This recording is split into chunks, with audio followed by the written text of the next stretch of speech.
ఆ, నాకు ప్రవీణ్ ఒక 23-24 సంవత్సరాలుగా తెలుసు.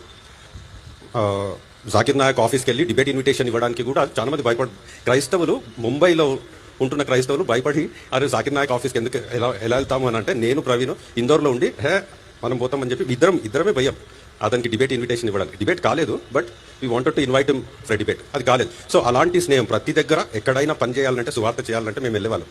సో ఎలా ఉండేవాడంటే, క్రైస్తవులుగా మనము యేసుక్రీస్తు పాపుల కొరకు వచ్చాడు కదా అని అంటే, ఎక్కడ బాగుపడని వ్యక్తి ఆఖరికి ల్యాండ్ అయ్యేది ప్రవీణ్ దగ్గర. అక్కడ ల్యాండ్ అయితే ఏం చెప్పేవాడంటే, మనము వదిలేస్తే వాని జీవితం ఏం కావాలా అనేవాడు. అది కాకుండా నీ క్రీస్తు వదిలేయాలి కదా, మనం చేసే దానికి ఇంకా పట్టుకునే ఉన్నాడు కదా, మనం అదే పని చేయాలి కదా ఇతరులకు అనేవాడు. ఇంకా అలా చేస్తూ అంటే హైప్ అనేది ఏముండదు. ఇక్కడ ఈ కార్లో తిరగాలి, ఈ బైక్ నడపాలి, ఈ బట్టలు వేసుకోవాలి. ఆ బట్టలు మనం టీవీలో చూస్తున్న అంటే మంచిగా డ్రెస్ అయిందంతా ఏంటంటే ప్రజలు యాక్సెప్ట్ చేస్తారు, టీవీ ముందు అలా కనపడితే అని అలా వేసుకుంటాడు అంతే. ఈ వేదిక అవసరమా, ఇదంతా అవసరమా, ఇదంతా వద్దు కదా, మనం అక్కడ కూర్చొని మాట్లాడుకుందాము, ప్రజలతో కలిసి ప్రజల మధ్యలో మాట్లాడుకుంటే యేసుక్రీస్తు చేసిన పరిచర్య అదే కదా అనేవాడు. సో అంటే మిగతా పరిచర్యల మీద ఏదైతే చూస్తామో అది అంటే అన్ని రకాల పరిచర్యలు చేయాలి, ఈ వేదిక కూడా అవసరం సొలొమోన్ చెప్తున్నట్టు.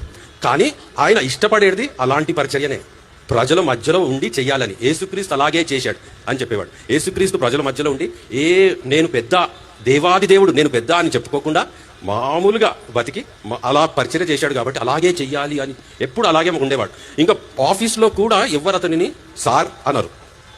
సార్ అంటే తిట్టేవాడు. నేను సార్ అంటే నేను సార్ అంటే నేను ఎప్పుడు నీతో మాట్లాడును, మళ్ళీ ఇంకోసారి నీతో మాట్లాడును అనేవాడు. అన్నా అనాలి అంతే. ఫోన్ చేసి ఏమైనా కావాలి అని అంటే వెంటనే చేయడానికి సిద్ధపడిపోతాడు. అలా చేయడానికి దారి పొడున ఇప్పుడు కరీంనగర్కు ఎటన్నా వెళ్తా ఉంటే దారిలో ఎవరికైనా సాయం చేయొచ్చంటే చేసేవాడు. దారిలో ఎవరన్నా ఓల్డ్ పీపుల్ ఉండి వాళ్ళని విజిట్ చేయాలంటే చేసేవాడు.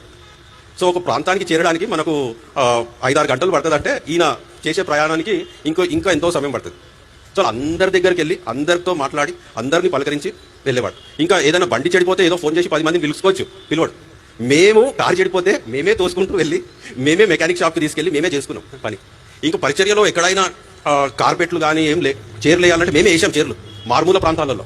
ఇంకా ఉండడానికి స్థలం లేదంటే టెంట్ హౌస్ నుండి కార్పెట్లు తెప్పించుకొని కార్పెట్లు కప్పుకొని పడుకున్నాం. అంటే మిమ్మల్ని గుర్తించాలి అనే ఉద్దేశంతో ఎప్పుడు చేయడు.